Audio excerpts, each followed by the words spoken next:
Hello everyone, आप देख रहे हैं मेहरबान अंसारी यूट्यूब चैनल। दोस्तों, आज एक बात को लेकर बहुत खास चर्चा है और उस खास चर्चा की वजह और उसके बारे में बहुत ही कम लोग जानते होंगे, जिसको लेकर मैं आप सबको डिटेल में बताने वाला हूं। और ये है चुनावी बॉन्ड। चुनावी बॉन्ड क्यों रद्द किया कोर्ट ने और इस फैसले के क्या मायने हैं और इसकी बारीकियां मैं आज आप सबको बता देता हूं। बस ध्यान से आपको सुनना होगा। चुनावी बॉन्ड होता क्या है और ये क्यों रद्द हुआ, क्यों इसकी चर्चा पूरे देश में हो रही है और क्यों कई लोगों को इस खबर से काफी तिलमिलाट हो रही है और काफी परेशानी शायद वो झेलने की स्थिति में होंगे और काफी दिक्कत उन्हें महसूस हो रही है। तो चुनावी बॉन्ड को पूरे समीकरण के साथ और सारी बातें डिटेल में मैं आप सबको बताने वाला हूं और गौर से सुनिएगा। वीडियो को स्किप मत करना और पूरी वीडियो को आराम से देखना। तो मैं आपको इस पूरी डिटेल में आज ये बात बता देता हूं, आप गौर से सुनिएगा और देखिएगा। तो मैं चुनावी बॉन्ड को आपको पूरी तरह से समझाने वाला हूं, बताने वाला हूं, बस आपको ध्यान से सुनना है और समझना है।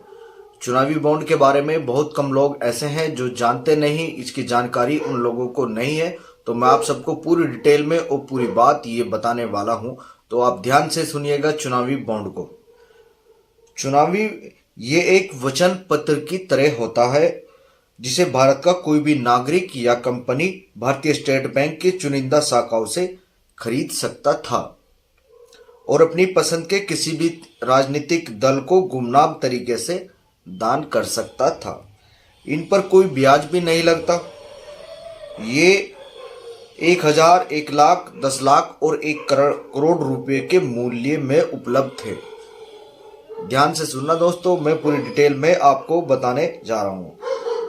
सुप्रीम कोर्ट ने गुरुवार 15 फरवरी को एक ऐतिहासिक फैसले विवादास्पद चुनावी बॉन्ड को असंवैधानिक करार दिया गया।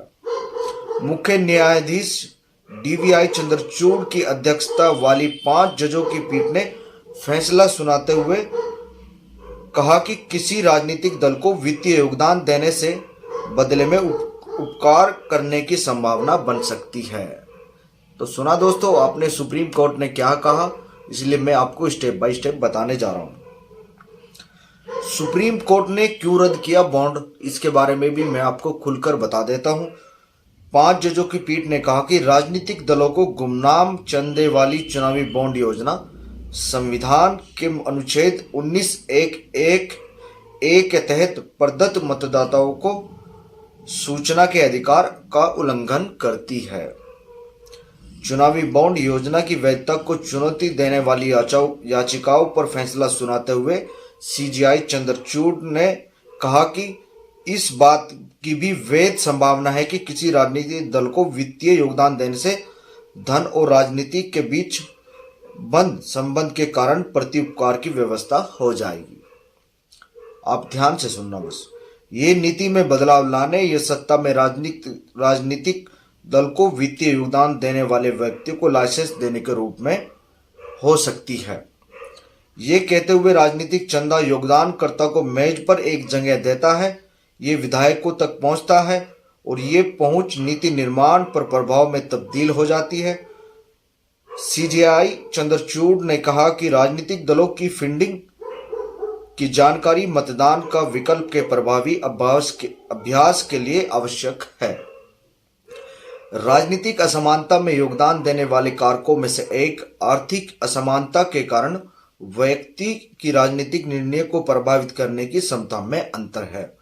उन्होंने कहा कि आर्थिक असमानता के कारण धन और राजनीति के बीच गहरे संबंध के कारण राजनीतिक जुड़ाव के स्तर में गिरावट आती है।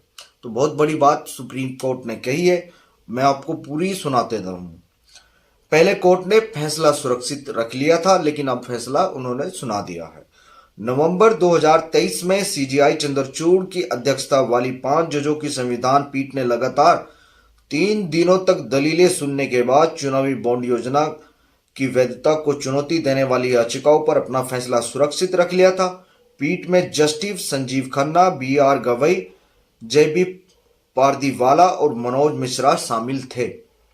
शीर्ष अदालत के समक्ष याचिकाकर्ताओं ने तर्क दिया था कि चुनावी बॉन्ड योजना अनुच्छेद 19(1) के तहत नागरिकों के सूचना के मौलिक अधिकार का उल्लंघन करती है और ये पिछले दरवाजे लॉबिंग को संभव बनाती है। याचिका में कहा गया कि चुनावी बॉन्ड योजना भ्रष्टाचार को बढ़ावा देती है तथा विपक्ष में राजनीतिक दलों के लिए समान अवसर को प्राप्त करती है। तो दोस्तों, समझ रहे हैं आप इन बातों को? आप गौर से बस सुनते जाइए, मैं आपको सारी बातें बताने वाला हूं।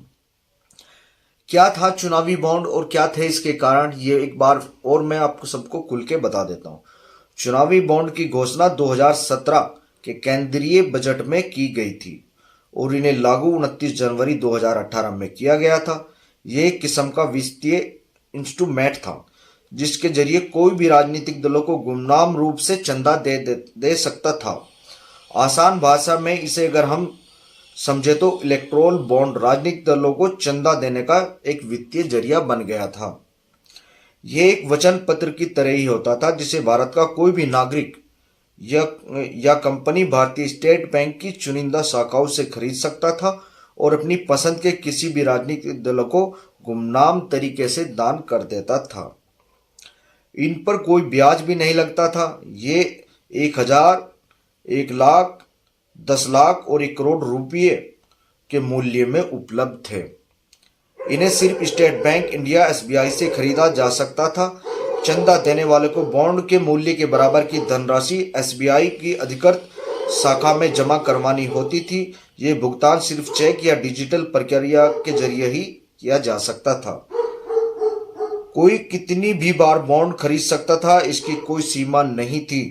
चुनावी बॉन्ड्स की अवधि केवल 15 दिनों की होती थी, जिसके दौरान इसका इस्तेमाल सिर्फ जनप्रतिनिधित्व अधिनियम के तहत पंजीकृत राजनीतिक दलों को दान देने के लिए किया जा सकता था।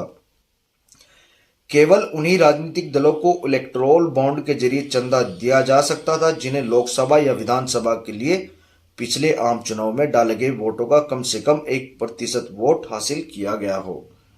योजना के तहत चुनावी बॉन्ड जनवरी, अप्रैल, जुलाई और अक्टूबर के महीनों में 10 दिन की अवधि के लिए खरीद के लिए उपलब्ध कराए जाते थे। इन्हें लोकसभा चुनाव के वर्ष में केंद्र सरकार द्वारा अधिसूचित 30 दिनों की अतिरिक्त अवधि के दौरान भी जारी किया जाता था। और कैसे काम करती थी ये जो योजना, मैं आज आपको खुलकर बता देता हूं। सरकार में तत्कालीन वित्त मंत्री अरुण जेटली ने 2017 के अपने बजट भाषण में कहा था कि इस योजना को राजनीतिक दलों की फंडिंग में पारदर्शिता लाने के लिए लाया जा रहा है। मुख्य रूप से केंद्र सरकार योजना का समर्थन इसी आधार पर करती थी जो इस योजना का लाभ पाने के लिए योग्य हो। इसके लिए केवल वही पार्टी योग्य थी जो लोक प्रतिनिधित्व अधिनियम 1951 के तहत पंजीकृत है। इसके अलावा एक और शर्त अनिवार्य था कि उस पार्टी को पिछले लोकसभा या विधानसभा चुनाव में कुल पड़े मतों का कम से कम 1% मिला हो।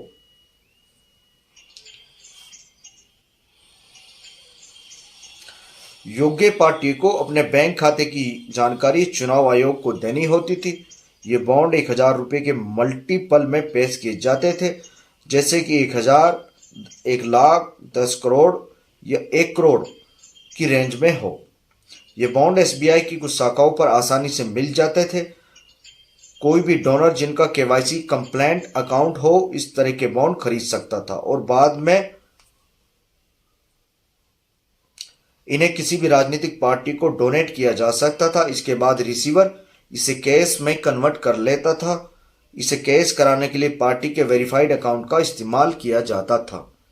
बॉन्ड के जरिए अब तक कितना धन जुटाया जा सका है और जुटाया जा चुका है, ये मैं आपको पूरी डिटेल में बताने वाला हूं। भारतीय स्टेट बैंक द्वारा अब तक 16 करोड़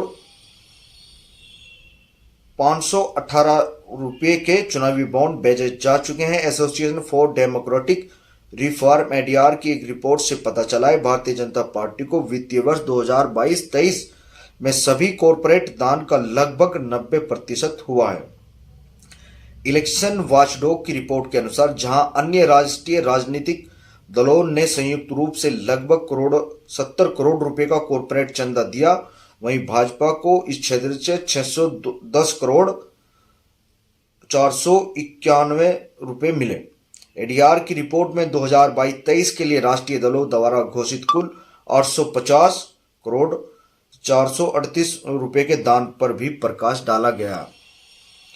जिसमें 719 करोड़ 858 रुपये अकेले भाजपा को मिले। ये बहुत बड़ी बात है।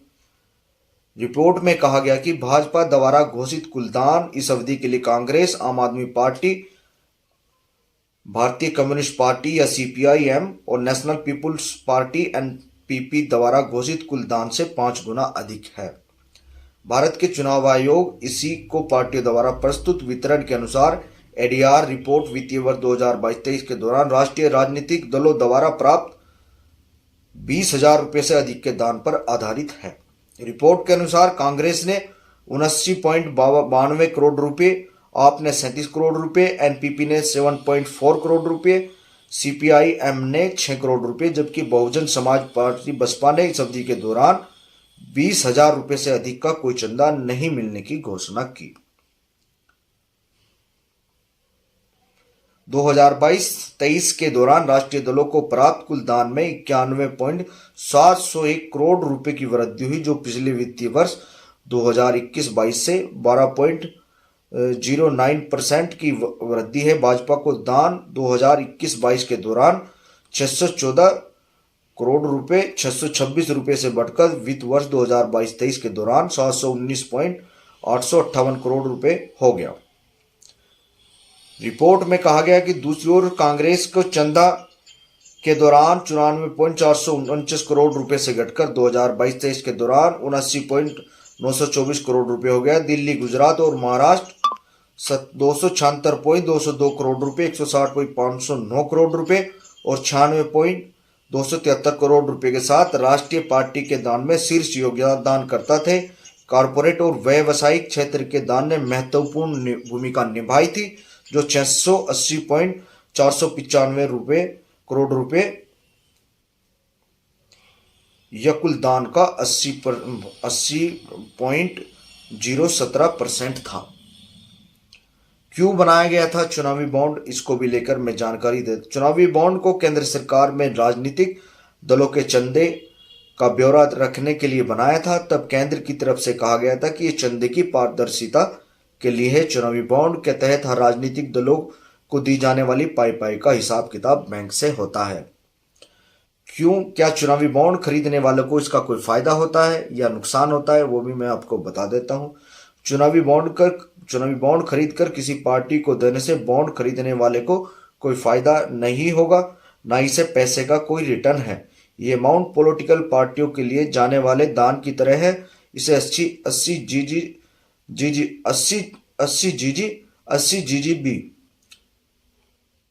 एक्शन 80 जीजी एंड सेक्शन 80 जीजीबी के तहत इनकम टैक्स में छूट मिलती है। क्या इस बॉन्ड का पैसा खरीदने वाले को पैसा वापस मिलता है, ये भी खुलकर मैं आपको बता देता हूं। चुनावी बॉन्ड एक तरह की रसीद होती है, इसमें चंदा देने वाले का नाम नहीं होता।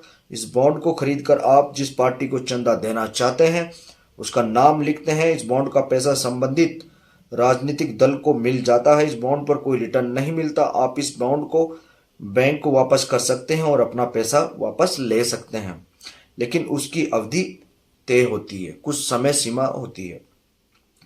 क्या असर होगा? केंद्र सरकार का कहना है कि पारदर्शिता के लिए चुनावी बॉन्ड जरूरी है, काले धन पर रोक लगेगी। चुनाव आयोग का कहना है कि इससे पारदर्शिता खत्म होगी और फर्जी कंपनियां खुलेगी। रिजर्व बैंक का कहना है कि चुनावी बॉन्ड योजना से मनी लॉन्ड्रिंग का खतरा है, ब्लैक मनी को भी बढ़ावा मिलेगा। इलेक्ट्रोल बॉन्ड फाइनेंस एक्ट 2017 के तहत लाए गए थे। ये बॉन्ड साल में 4 बार जनवरी, अप्रैल, जुलाई और अक्टूबर में जारी किए जाते थे। इसके लिए बैंक ग्राहक की शाखा में जाकर उसकी वेबसाइट पर ऑनलाइन जाकर इसे खरीद सकता था। हाल ही में 2 जनवरी से 11 जनवरी